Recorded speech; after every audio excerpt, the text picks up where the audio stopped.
And look who it is, my good friend Chris, owner of Iconic Signs and Graphics here in Corpus Christi, Texas. He's the one that bought the Chaparral that we used to have, actually. How you enjoying it? Oh, loving it, man. Getting ready to go do a boondocking trip next week. I know, he did something really cool to it, and I'll probably make a video on that here in a second. But, how tall are you? I'm 6 foot even. Okay, so we are on the elevated rear deck of this Van Lay Beacon from Tiffin. And, what do you say, probably about 6 inches to the roof, maybe 5? About 5 inches. Yeah, so you think you could probably be comfortably 6'3", 6'4", and still fit up here? No problem. Yeah, so that's pretty cool.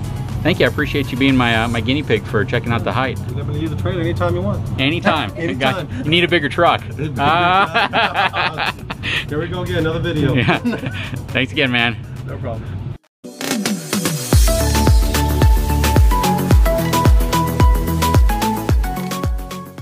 All right, so I'm actually back here at the old Coachmen Chaparral. If you haven't been following my channel very long, this is my old fifth wheel. What you doing in there, man?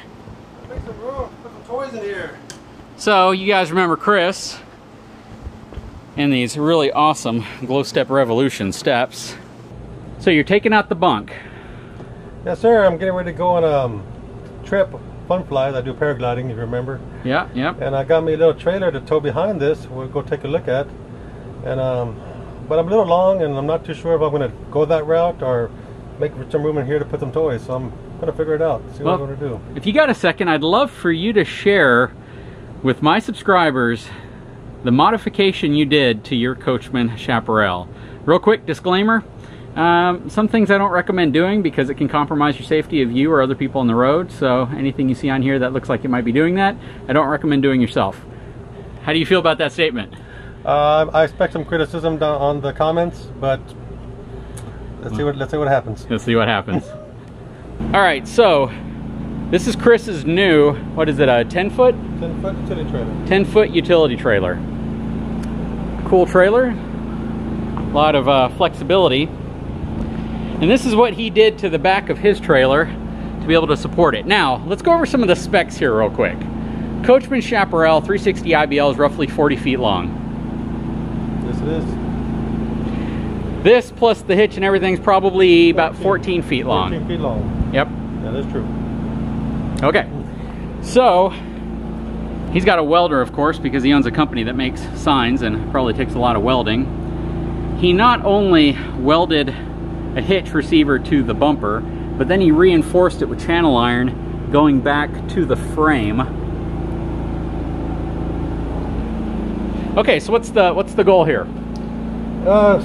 Stiffen it up, beef it up, make it stronger. I added some 2x2 3/16 steel angle all the way across. Okay, so yeah, this has been reinforced as well, the bumper, so it's not welded too. Onto the sides, so support beams, which is also welded to the main frame. As you can see, we got some good welds on the side, tacked all the way along the edges.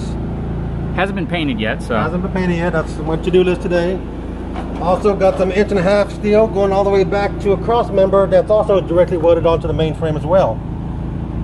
Okay, I see that. So really beefed it up and stiffened it up. And you put your 4-way connector here for your connector, your brake lights. Bought me receiver tube with that on directly on the bottom. All right, so some states have a length restriction of 65 feet. That is correct. What are you running with all this connected? Right now I'm coming in at 71 feet. 71 feet. All right, so let's talk about weight. So your truck has a gross vehicle weight rating, which we got to check. It's probably about 12,000 pounds, maybe 11.5, maybe a little bit more than that because it is a 1-ton. Trailer's 14,000. You know what the weight rating on your trailer here is? I got specs right here, up here. There it is. Gross vehicle weight rating of, let's just say 3,000 pounds, 2,990 pounds. Has an 1,100 pound curb weight. So this thing's really light. How much tongue weight do you think you were transferring over with this? Oh, no more than 50 pounds. I can pick it up with one hand easy. Yeah. Okay, so at most you might want to transfer about 100 pounds towards it. So that's not much. So you're not putting any stress really on what you've built there. Very little, more than, a lot less than what it's capable of handling. Yeah. How did it feel towing it? Because I heard you took it on a quick trip. I did take it for a test run. Didn't feel much of a difference. Not much more bouncing. It's just long on the turns. Yeah, and you had a camera mounted to the back that you were able to see to make sure the trailer wasn't swaying around too, right? It was very stable, actually. Very stable. Yes, even when I pulled this with a truck, it's so short, it's very stable, and it ran the same way behind the trailer. That's crazy. So what are you going to be putting in here that you would need something like this? Because essentially what you're doing is making a toy hauler behind your fifth wheel. Basically, yes. I'm going to a fun fly and I do paragliding, so I got a paraglider, paramotor on here, and with the tank. Got a couple of wings in the back, and I'm going to put a generator in here with some fuel tanks as well. We're expecting rain, and maybe there's some rain out there, so it's nice to be able to throw my stuff in here quick and easy, secure it, lock it up, and keep it out of the rain. Yeah. I'm still debating whether if I'm going to go this route or lug it inside the trailer, but still tossing the idea. I've still got a few more days to figure it out. Yep, and you know, one thing that he is likely going to do, if he can fit it in the bunkhouse, that's why he was in the bunkhouse, he'll just put it in there and just leave the trailer at home, right? That would be the plan, yes. Because you're just going by yourself. You don't. It's not like you're bringing a bunch of kids with you. Just going by myself, meeting some friends out there. Yep, so he could always just throw this inside of the bunkhouse. I might make this into a poll just to see, what do you guys think he should do? Should he hitch this trailer up behind his fifth wheel, have a 71-foot rig going down the road, or should he just throw this in the bunkhouse and avoid all that mess and just use that to as a receiver hitch? I guess he could put something else, even though he has a really nice rack on the back of there. But I want to know your thoughts in the description below. This to me is going to be the same type of question as if I ask someone if a F-150 should haul a 20,000 pound fifth wheel. You're going to have some people saying, sure, yeah, absolutely, do it. So we'll see. It's going to be really interesting, man. I really appreciate it. Anything else you've done to the fifth wheel? I know you're doing something right now up on top. What's that project? I put a soft start on the front AC up there, trying to get everything to run on the 3500 Predator. And you were able to do it, right? You were actually able to get both of them to run. I was able to get them both to run. Peaked out about 26.5 amps, so it's 3,000 peak watts, which puts me at 25. So a little bit on the high side. It can do it though. With all the lights off and no microwave running, or definitely no microwave. The lights should be no problem. Yeah, lights are all LED, so I don't think you have an issue there. Have you had any problems with the fifth wheel? I mean, you know, you've had it now for probably 6 months, maybe a little bit longer, 8 months now. I mean, and you know, I try to take care of the stuff that I have. So when you got it, I mean, I know we already had to swap out an air conditioner, which was actually a pretty fun project, and it didn't take very long. It didn't take long at all. It actually made a huge difference in cooling it. No, I haven't had any problems besides some theft around here. Apparently, since I had it, I got some handles stolen. Some my license plate was just stolen recently, so had to go do another inspection and get that done. It's crazy. You're a target, my friend. It seems like it is. It is, but man, I hope you're safe on the road. If you have any, questions, if you need any help, give me a shout, man. But guys, if you see this enormous rig being pulled down the road with a silver F-350, he's a smart guy. He's very intelligent in terms of how he does things.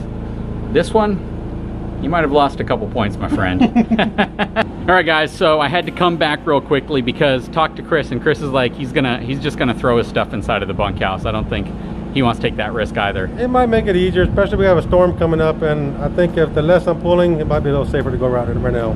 Yep. So see, guys, you didn't even have to comment. He just went the safe route. I know a lot of people wanted to see it going down the road, but unfortunately, I think you prioritize safety, man, over fun videos. We'll post a picture on there where we did a test run, and I still like to hear everybody's comments and think, what would you do in this situation? It's true. Yeah, let's say you don't have a bunkhouse, right? Let's say you don't have a bunkhouse, or you're bringing kids with you and they need the bunkhouse, and you have a receiver that is capable of handling the weight and cargo capacity. Now, you're going to be over length and you'll likely be overweight. What would you guys do if you're in this situation? Would you haul it, or would you take a second vehicle? What would you do? Good question. Anyways, guys, please give me a thumbs up, subscribe to my channel. We'll talk to you again very soon.